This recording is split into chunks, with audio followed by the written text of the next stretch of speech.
जय हिंद, वंदे मातरम। आप सभी का A2M सक्सेस प्लेटफॉर्म पे स्वागत है। आप जानते हैं कि इसमें यूपी डिलेट जो सेकंड सेमेस्टर वाले बच्चे हो उनके लिए मैथ चल रही है, ठीक है। तो आप जानते हैं कि आप लोगों का क्या है, आप लोग की मैथ जो है चैप्टर आप लोग का 5 कंप्लीट हो चुका है। आप लोग जानते हैं कल चैप्टर 5 हम लोग कंप्लीट कर लिए, ठीक है। तो आज हम लोग चैप्टर कौन सा पढ़ेंगे? आज चैप्टर हम लोग 6 पढ़ेंगे, ठीक है। 6 की कौन सी? पहली क्लास। तो चलिए बने रहिए, आप पूरे वीडियो जरूर देखिएगा। हाँ, लेकिन जो बच्चे अभी तक नहीं देखे हैं वो चैप्टर 5 जरूर देख के 6 तभी देखें, ठीक है। देखिए चैप्टर 6 में पहला हेडिंग क्या है? पहले हम लोग संवरक नियम पढ़ते, ठीक है। आप लोग जानते हैं कि संवरक नियम हम लोग क्लास जो चैप्टर 5 है उसमें अच्छे से कर चुके हैं, लेकिन इसमें कुछ पार्ट 6 में दिया हुआ है, ठीक है। जैसे पढ़ते हैं, देखिए दो धन पूर्णांक, जैसे दिया दो धन पूर्णांकों का योगफल सदैव एक धन पूर्णांक होता है। कहने का मतलब ये है, जैसे a प्लस बी आप लोग जोड़ देंगे तो ये c हो जाएगा। जैसे a भी पूर्णांक है, b भी पूर्णांक है, तो जो जोड़ने पे आएगा वो भी क्या मिलेगा? हमें पूर्णांक ही मिलेगा, ठीक है। तो देखिए पूर्णांक मिलेगा। जैसे आप लोग 5 और 3 को जब जोड़ेंगे आप लोग, तो क्या है? ये पूर्णांक है, ये भी पूर्णांक है, लेकिन जब जोड़ेंगे तो 8 भी पूर्णांक आ जाएगा, ठीक है। जब दो पूर्णांकों को जोड़ेंगे तो पूर्णांक, जैसे अब देखिए 1 और 2 जोड़ेंगे तो क्या मिलेगा? 3। तो क्या मिला हमें? पूर्णांक ये मिला, ठीक है। क्योंकि जब 1 है और 2 ही क्या है? हमारी पूर्णांक संख्या, ठीक है। जैसे मैंने आप लोग को समझा दी, ए बी मान लीजिए, ए बी को जब जोड़ेंगे मान लीजिए सी हमें प्राप्त हुआ है, तो क्या है? ठीक है। अब देखिए पहला हमें नियम हो गया। यहाँ पे दिया भी है दो धन पूर्णांक, ठीक है। दो धन पूर्णांक हम लोग जोड़े हैं, फिर उसके बाद सदैव एक पूर्णांक प्राप्त होगा, ठीक है। जैसे 10 है और हम लोग 1 जोड़ेंगे तो क्या हो जाएगा? हमें 11 प्राप्त हो जाएगा, ठीक है।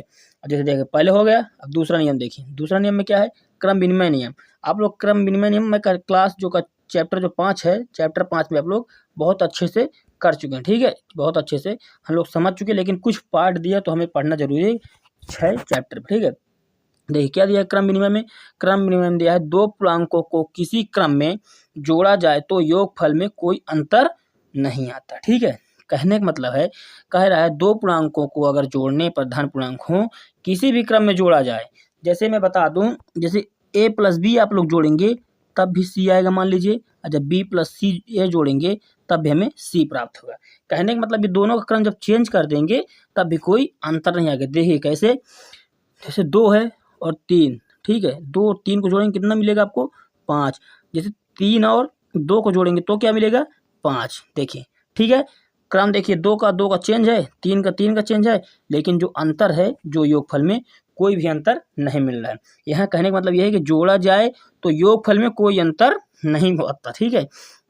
जैसे देखिए और देख लीजिए, और कुछ ले लें।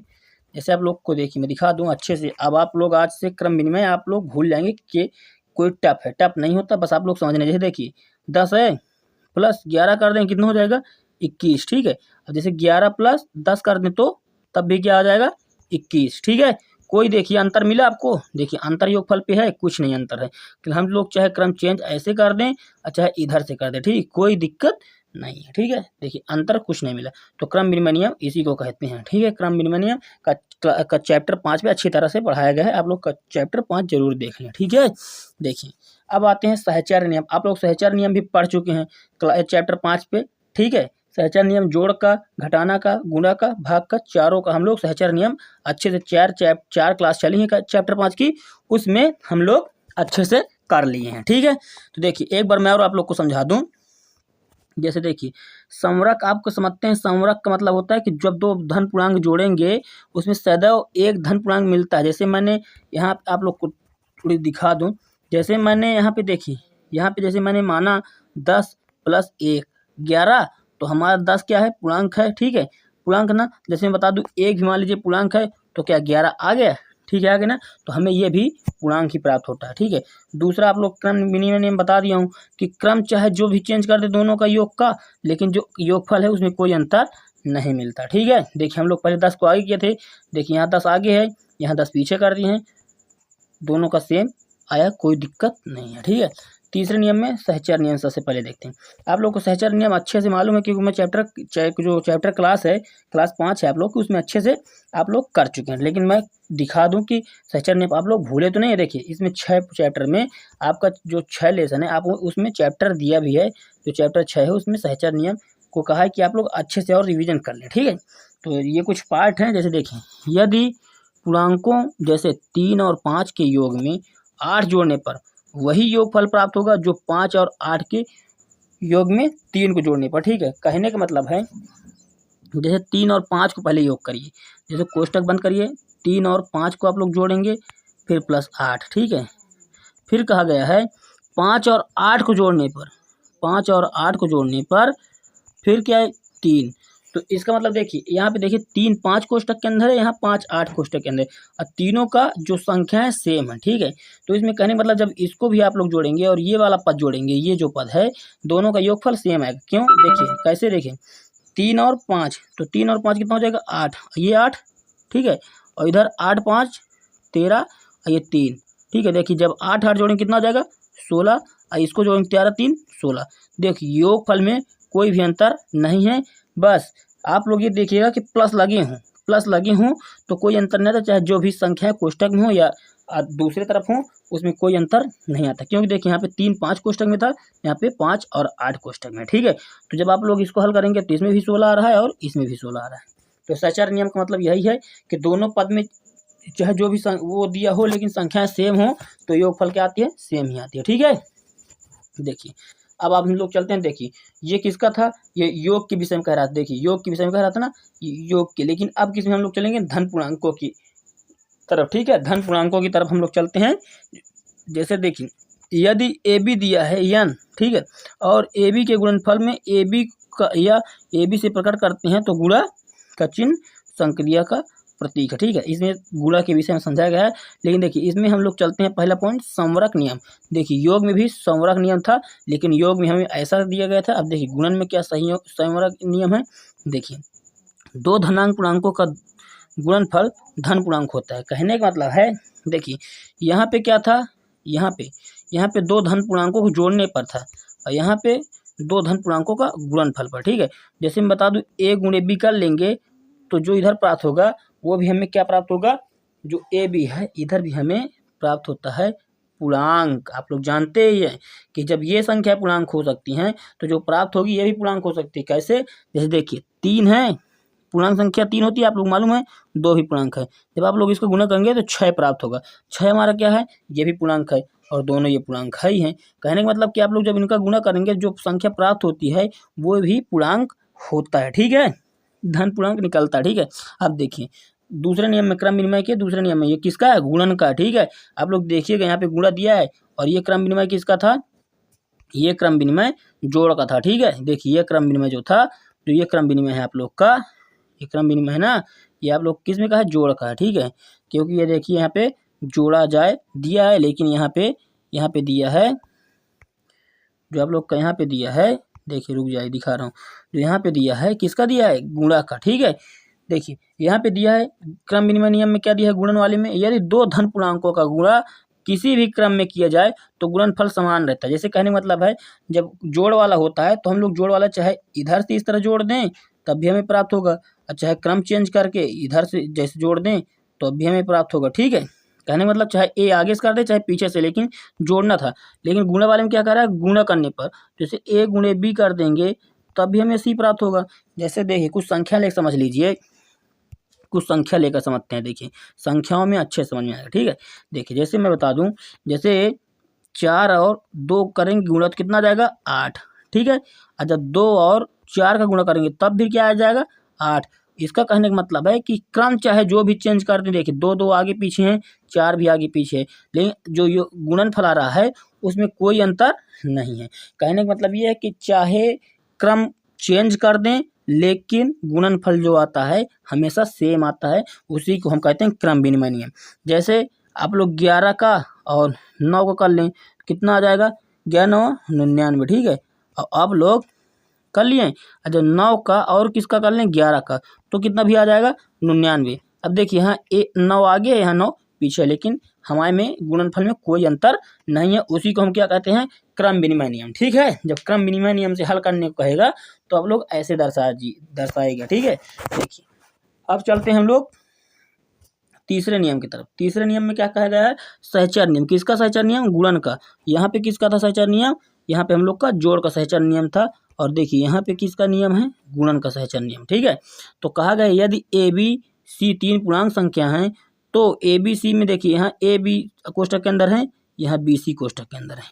तो हमें प्राप्त क्या होगा, यही प्राप्त होगा। जैसे कहने का मतलब है, जैसे जैसे मैं बता दूं, जैसे 3 गुणे 2 करेंगे, ठीक है, 3 गुणे 2 करेंगे, फिर कोष्टक, फिर हम कर देंगे 1 कर देंगे। जैसे फिर देखिए इधर 1 है ना, देखिए कोष्टक में क्या था 3 2 है ना। अब इधर हम लोग क्या करते हैं, इधर हम लोग 3 को बाहर कर लेते हैं, ठीक है। यहाँ पे हम लोग 3 को बाहर कर लेते हैं और 2 1 को हम गुणा कर देते हैं कोष्टक के अंदर।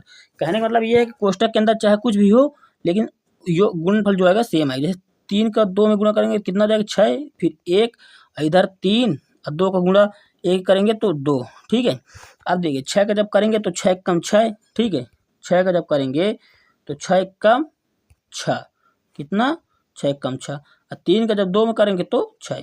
देखिए क्रम जो सहचर्य नियम है उसको ये दर्शाता है कि जब दोनों का हम लोग पद दिखाते हैं तो गुणन में कोई भी वो नहीं होता। आप लोग कोष्टक के अंदर चाहे कुछ भी संख्याएं हों, सेम संख्याएं होनी चाहिए, अंतर अंदर चाहे जो भी संख्या हो, दोनों का वही गुणनफल आता है। जैसे देख लीजिए, ठीक है।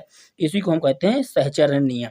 आप लोग को अगर इसमें थोड़ी सी ना समझ में आ रही हो तो आप लोग चैप्टर 5 की, ठीक है, तीसरी क्लास देख लीजिएगा, उसमें आप लोग को अच्छे से समझ में आएगा, क्योंकि उसमें पहली क्लास में जोड़ बताया गया है, जोड़ का नियम चैप्टर 5 में। फिर दूसरे क्लास में है, दूसरे क्लास में घटाना का नियम है, फिर तीसरे में गुणन का है। तो आप लोग ये गुणा है तो गुणन का आप लोग जाके देख लेना, और चौथे में भाग का गुणन है, ठीक है।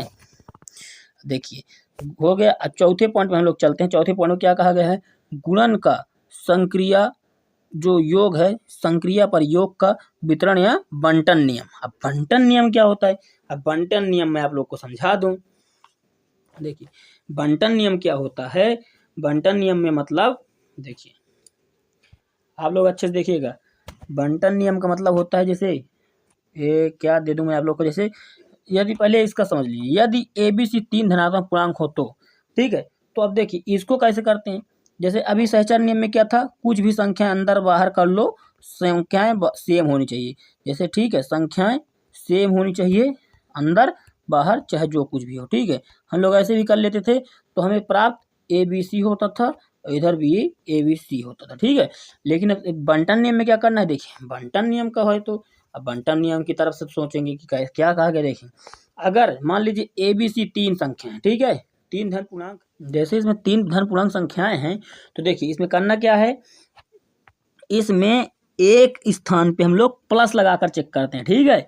जैसे मैं बता दूं, A जैसे कर दूं गुणे, फिर देखिए कोष्टक B प्लस C कर दिया, ठीक है। देखिए यहाँ पे सहचर्य नियम पे यहाँ भी गुणा था ना, लेकिन अब इसमें बंटन नियम में यहाँ पे गुणा नहीं, यहाँ पे प्लस होगा, ठीक है। क्या होगा, प्लस होगा। फिर अब जैसे देखिए, तो आप लोग जब इसको हल करेंगे तो देखिए A का पहले गुणा किस में, AB में, फिर क्या है, फिर हमें प्लस है, फिर A का किस में, AC में, ठीक है। तो इसी को हम लोग सहचर्य नियम कहते हैं। कहने का मतलब जैसे कुछ संख्याएं ले लें, कहने का मतलब है जैसे मैं कर दूं 7 फिर गुणे 3 प्लस 2, ठीक है। अब देखिए 7 का पहले किस में गुणा, 3 में, तो कितना, ठीक है, फिर 2 में, ठीक है। ऐसे ही हम लोग हल करते हैं। और जब आप लोग इसको हल करेंगे तो देखिए जब इसको गुणा करें 7 त्रिक 21 प्लस 7 दुनाई 14, फिर आप लोग इनका योग कर लेंगे, तो इनका जब तीनों का करेंगे, ठीक है, तो हमें वही प्राप्त होता है। समझ गए आप लोग। देखिए जैसे 4 में 1 जोड़ेंगे कितना जाएगा, 5, और 2 में 1 जोड़ेंगे तो कितना जाएगा, 3। देखिए 35 आ रहा है ना ऐसे में। अब आप लोग डायरेक्ट कर लीजिए, 3 और 2 को जोड़िए कितना जाएगा, 5, और इधर 7 है तो ये देखिए 7 पन्ना 35। जब डायरेक्ट करने को कहेगा तो आप लोग ऐसे ही इसको 3 2 5 जोड़ के 7 में गुणा। लेकिन अब हम लोग को यहाँ पे क्या कहा गया है, बंटन नियम से, तो हमें बंटन नियम के द्वारा करना, तो बंटन नियम हमारा ये होता है, ठीक है। अब देखिए हम लोग चलते हैं अपने 5वें तरफ, ठीक है। 5वें में क्या कहा गया है, देखिए 5वें में कहा गया है, जैसे पूर्णांकों, जैसे दिया पूर्णांक में योग तथा गुणन के प्रतिलोम, क्या, योग तथा गुणन के दोनों का प्रतिलोम बताना है, ठीक है।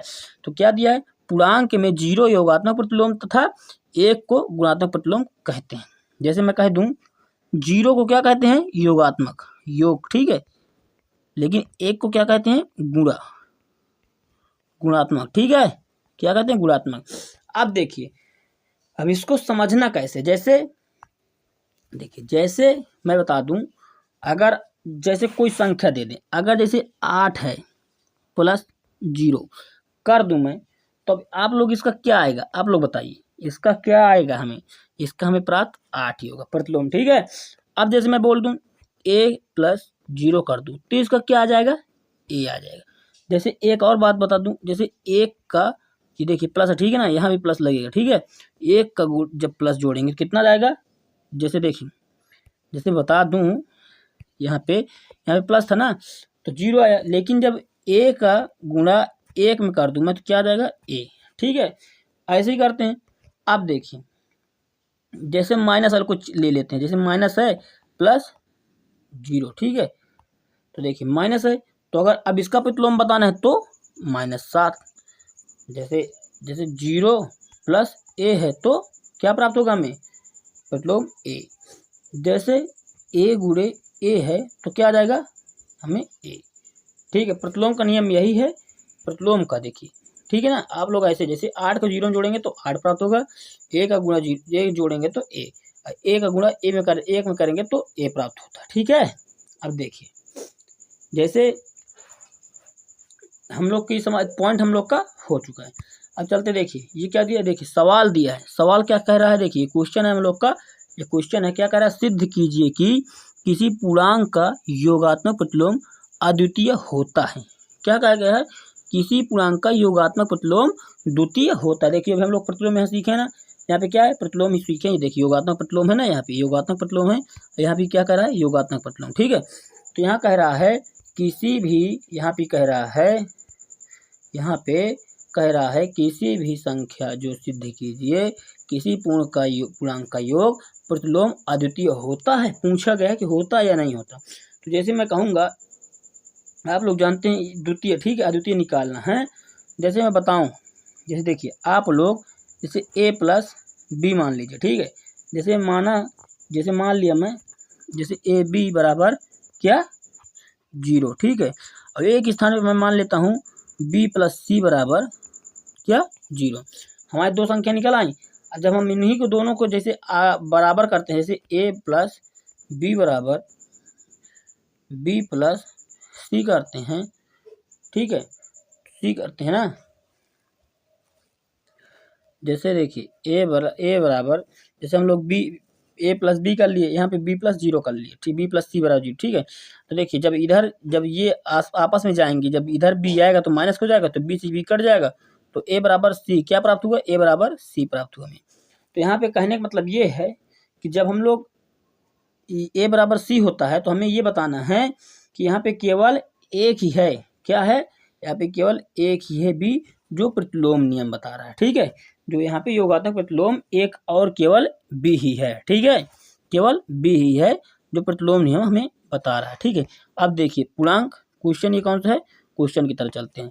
तो देखिए यहाँ पे सहचर नियम से हमें देखिए यही बताना है। देखिए यहाँ पे जो है, यहाँ पे गुणन का सहचर नियम मैंने आप लोग को समझाया। देखिए गुणन का सहचर नियम आप लोग को मैंने समझाया। ठीक है, तो यही गुणन का सहचर नियम हमें इसमें लागू करना है। ठीक है, जो ये सवाल दिया है इसमें हमें लागू करना है। क्या दिया है, गुणन का सहचर नियम से 6, 9, 11 को दर्शाइए। ठीक है, पुष्टि करना है। तो जैसे देखिए, जैसे अगर कर दें, जैसे देखिए एक तरफ हम मान लेते हैं 6। ठीक है, कोष्टक में हम 2 शब्द रख लेते हैं, ठीक, 11, और इसको बाहर कर देते हैं। और एक तरफ हम लोग क्या करते हैं, 6 को बाहर कर लेते हैं और कोष्टक में 9 और 11 गुणा कर देते हैं। अब जब आप लोग इसको हल करेंगे तो 9 का गुणा 6 में करेंगे, कितना जाएगा, 9 6 54 गुणे 11।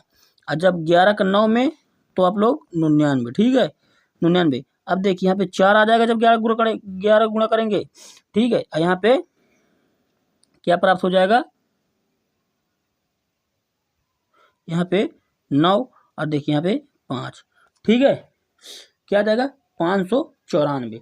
अब देखिए जब यहाँ पे 9 का गुणा करेंगे 6 में तो 9 6 54, 9 6 54 5 59। ठीक है, देखिए दोनों तरफ क्या है, हमें गुणनफल सेम प्राप्त हुआ है। इसी को हम क्या कहते हैं, सहचर नियम।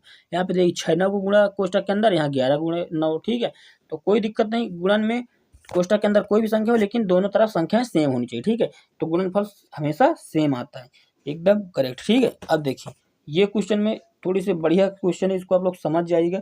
तो ठीक है, देखिए इसमें ऐसे क्वेश्चन पूछे भी जाते हैं। ठीक है, जैसे देखिए उदाहरण के द्वारा दिखाइए कि पूर्णांकों में जो दिया है पूर्णांक में अंतर की संक्रिया क्रम विनिमय नहीं है। अंतर की संक्रिया पूछा गया, अंतर की संक्रिया में कि क्रम विनिमय होता है या नहीं होता। जैसे जोड़ में गुणन तो आप लोग जानते हैं क्रम विनिमय होता है, लेकिन अब अंतर में बताना है। तो अंतर में जैसे मैं बताऊं, जैसे आप लोग अंतर का मतलब होता है, उदाहरण देखिए जैसे बताऊं, जैसे 3 माइनस 2 करेंगे तो आप लोग क्या प्राप्त होगा 1, लेकिन जैसे मैं 2 माइनस 3 कर दूं तो यहाँ पे -1। अब देखिए यहाँ पे -1, यहाँ पे -1, यहाँ पे +1, तो देखिए दोनों में अंतर है, अंतर है ना, तो इसीलिए अंतर में क्रम विनिमय नहीं होता। ठीक है, अंतर में क्रम विनिमय नहीं होता। जैसे जैसे देखिए जोड़ में क्यों होता है, जैसे जोड़ में जैसे मैं कह दूं 1 और 2 जोड़ेंगे तो कितना जाएगा 3, जैसे 2 और 1 जोड़ेंगे तब भी 3। तो देखिए दोनों का योगफल सेम आया है, लेकिन इनमें दोनों में अंतर है, इसमें माइनस लगा है और इसमें कुछ नहीं लगा, तो इसीलिए क्रम विनिमय नियम नहीं हो सकता। ठीक है, जो पूर्णांक के लिए अंतर में क्रम विनिमय नहीं होता है। ठीक है, आप लोग समझ गए हैं ना, ऐसे उदाहरण देना इसमें।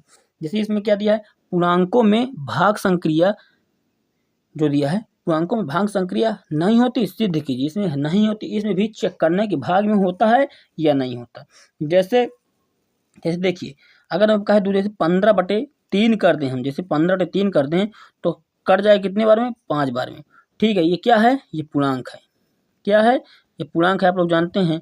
लेकिन जैसे यहाँ मैं कह दूं 15/4 तो कितने बार में कटेगा ये लगभग कि 4 3 12, फिर हमारे पास 3 बचा तो 0 लगाएंगे तो 7 चौक 28, 2 बचा 0 लगाएंगे तो 5 चौक 20, ये लगभग कितना 3.75 बार में ये कटा है। तो ये क्या है, ये पूर्णांक नहीं है, क्योंकि यहाँ दशमलव में आ रहा है। ठीक है, पूरा पूरा नहीं आ रहा है, तो इसमें कहा जाएगा कि पूर्णांकों में भाग की संक्रिया में सदैव सत्य नहीं है कि भाग की संक्रिया होती है या नहीं होती। इसमें दोनों कंडीशन हो सकते हैं, हो भी सकता है और नहीं भी हो सकता। ठीक है, आप लोग को देखिए दोनों में मैं दिखा दिया हूँ, 15 रख के 3 4 रख के। ठीक है, अब देखिए इसमें क्या कहेगा, ये अगला सवाल देखिए, इसके बाद कितने सवाल हैं, इसके बाद एक भी सवाल नहीं, इसके बाद ये लास्ट हम लोग का सवाल है चैप्टर आज 6 का, पहली क्लास का। ठीक है, इसमें देखिए ये क्या है, क्रम विनिमय नियम नहीं है, ये क्या है, सहचर्य नियम है। किसका है, योग का। देखिए यहाँ योग लगा है, योग लगा है ना, योग का चिन्ह। तो देखिए 2, पहले देखिए 2 + 5 + 7, तो आप लोग जानते ही हैं। मुझे पहले तो कुछ उदाहरण ले लेते हैं। जैसे आप लोग जानते हैं, जैसे ए माने फिर बी है तो सी कर देंगे, फिर इधर ए है कोष्टक बाहर कर देंगे तो बी + सी कर देते हैं, ऐसे आप लोग जानते हैं। तब देखिए मैं बताऊं, अगर 2 ए के स्थान पे क्या है 2, बी के स्थान पे क्या है 5, ठीक है, और सी के स्थान पे क्या है 7। तब देखिए यहाँ पे कितना है, 2 के स्थान पे क्या है, 2 के स्थान पे, ए के स्थान पे क्या है 2, अब बी के स्थान पे क्या है 5 और सी के स्थान पे 7। तो देखिए जो यहाँ स्टार का जो हमें मान बताना था कितना आएगा 2। ऐसे सवालों को पहले हम ऐसे नियम में रख लेते हैं, उन्हीं का मान रख देते हैं। जैसे मैंने माना 2 के स्थान पे ए, अब बी के स्थान पे 5 और सी के स्थान पे 7। ठीक है, तो हम लोग ऐसे ही रख दिए दो तरफ। अब यहाँ पे इसका मान बताना था, ये देखिए इसका मान बताना था, तो हम लोग आराम से इसका मान निकाल लिए। जैसे फिर से देख लीजिए, अगर समझ में नहीं आ रहा है फिर से देखिए, ये सवाल इंपॉर्टेंट है, ऐसे सवाल पूछे जा सकते हैं आपके पेपर में, इसलिए फिर दोबारा देख लीजिए। जैसे अगर बताऊं, जैसे आप लोग जानते हैं कि सहचर नियम में चाहे कोई भी संख्या कोष्टक में रख लें उससे कोई फर्क नहीं पड़ता। जैसे a + b मान लिए, सी को बाहर कर दिए, अब इधर a को बाहर कर देंगे, आप लोग जानते हैं a को बाहर कर देंगे और इधर सी को अंदर कर देंगे। ठीक है, इधर सी को अंदर कर दिए। अब देखिए हम अगर मान ले कि ए के स्थान पे देखिए सेम रखा ना, तो ए के स्थान पे क्या है 2, अब बी के स्थान पे क्या है कोष्टक में अंदर तो 5 और कोष्टक के बाहर सी के स्थान पे 7। अब देखिए यहाँ स्टार का मतलब है कि ए का मान ही बताना है, तो ए का यहाँ कितना था 2 और बी का मान 5 और सी का मान 7। देखिए हमें आराम से स्टार का मान मालूम चलेगा कि यहाँ पे क्या रखेंगे 2 रखेंगे। ठीक है, ऐसे सवालों को ऐसे हल करते हैं। जैसे अब देखिए मैं आप लोग को बता दूं कि आप लोग का चैप्टर जो है, चैप्टर क्या है, आज चैप्टर हम लोग का क्या है 6। कौन सी क्लास, पहली क्लास है। एक क्लास इसकी और लेंगे, दूसरी क्लास, फिर इसके बाद ये चैप्टर हमारा लगभग समाप्त हो जाएगा। जो एग्जाम में जितने प्रश्न पूछे जाते हैं ऐसे हम लोग आराम से कर लेंगे। ठीक है, जब जैसे हम लोग का ये हो जाएगा जैसे आप लोग जानते हैं कि हो जाएगा, नहीं तो 1-2 क्लास और हम लोग ले लेंगे, इसका कोई दिक्कत। अभी हम लोग के एग्जाम में बहुत टाइम है, ठीक है। दिसंबर जनवरी में आप लोग का एग्जाम होगा तो अभी हम लोग को बहुत टाइम है। अभी हम इसकी तीसरी क्लास भी ले सकते हैं, अगर मान लीजिए समझ में आ रहा है तो तीसरी क्लास भी ले सकते हैं। अगर तीसरी क्लास लायक बचेगा तो ले लेंगे, ठीक है। तो बता दूं कि जिन बच्चों ने अभी तक ये चैनल को सब्सक्राइब नहीं किए हैं, जो डीलर वाले बच्चे हैं, वो सब्सक्राइब कर लें, क्योंकि मैं बार-बार आप लोग कह रहा हूँ सब्सक्राइब कर लें, क्योंकि आप लोग को मैथ में, आप लोग को अगर मेरी मैथ की जो वीडियो जितनी है आप लोग आराम से अगर देख लेंगे, आप लोग को बता दूं कि क्रम बाय क्रम आप लोग को चैप्टर बाय चैप्टर कहाँ मिलेगा, मेरे यूट्यूब पे जाइएगा, आप लोग जो प्लेलिस्ट का ऑप्शन होता है उसमें जाएंगे तो चैप्टर 1 से आप लोग को एकदम बेसिक से आप लोग को स्टार्टिंग से पहले ही क्लास से मिल जाएगा, ठीक है। लेकिन आप लोग प्ले लिस्ट में जाइएगा मेरे चैनल पे, जब आप लोग प्ले लिस्ट में जाएंगे तो आप लोग को आराम से मिल जाएगा, ठीक है। तो बस आज के लिए बस इतना ही। बस ये है कि आप लोग अपनी पढ़ाई में जोर देते रहिए, क्योंकि पेपर 1-2 महीने बाद होने ही होने हैं। तो ठीक है, आज के लिए बस इतना ही। धन्यवाद। जय हिंद, वंदे मातरम।